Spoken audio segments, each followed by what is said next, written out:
নবগ্রামে মাটির দেওয়াল চাপা পড়ে মৃত্যু হল ৬০ বছরের এক মহিলা ও ৮ মাসের কন্যা সন্তানের। মুর্শিদাবাদের নবগ্রাম থানার রামানন্দপুর গ্রামে বাড়ির দেওয়াল পড়ে মৃত্যু হল গঙ্গা দাসী মণ্ডল নামে এক ৬০ বছরের মহিলার। ঘটনায় গুরুতর আহত হয় এক ৮ মাসের কন্যা সন্তান। পরবর্তীতে তারও মৃত্যু হয় বলে সূত্রের খবর।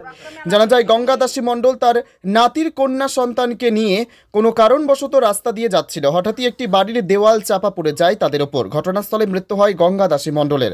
স্থানীয়রা তড়িঘড়ি গঙ্গা দাসী মণ্ডল ও ৮ মাসের কন্যা সন্তান প্রিয়াঙ্কা মণ্ডলকে উদ্ধার করে ৮ মাসের কন্যা সন্তান প্রিয়াঙ্কা মণ্ডল গুরুতর আহত থাকায় তাকে বহরমপুর মেডিকেল হাসপাতালে নিয়ে যাওয়া হয়, যদিও পরবর্তীতে তার মৃত্যুর খবর আসে। পুলিশ গঙ্গা দাসী মণ্ডলের মৃতদেহ উদ্ধার করে নিয়ে আসে নবগ্রাম থানায়। এই মর্মান্তিক ঘটনায় শোকের ছায়া এলাকায়।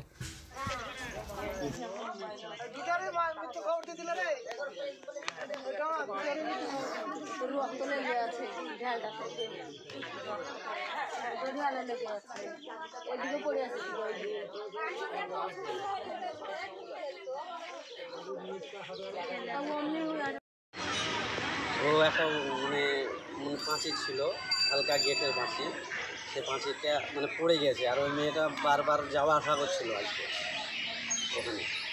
তাছাড়া আমরা ওখানে ডাক মারছিলাম সবাই মিলে, যে আমরা কান্না শুনে ছুটে আসি চেঁচামেচি। কতজনের ক্ষতি হয়েছে?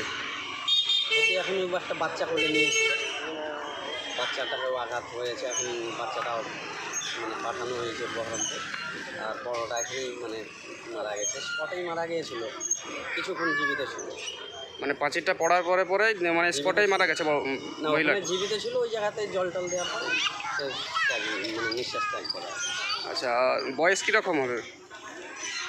বয়স তো মোটামুটি ৬০-৬৫ হবে। আর ৬৫ বটে, কোনো ব্যাপার নেই, ভাতা তো পাই। আর বাচ্চাটার বয়স?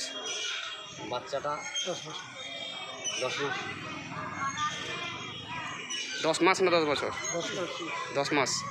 আচ্ছা, বাচ্চাটা কি এখন হসপিটালে আছে না কোথায় আছে? হ্যাঁ, হসপিটাল নিয়ে গেল। কোথায়? বহরমপুর নিয়ে গেছে।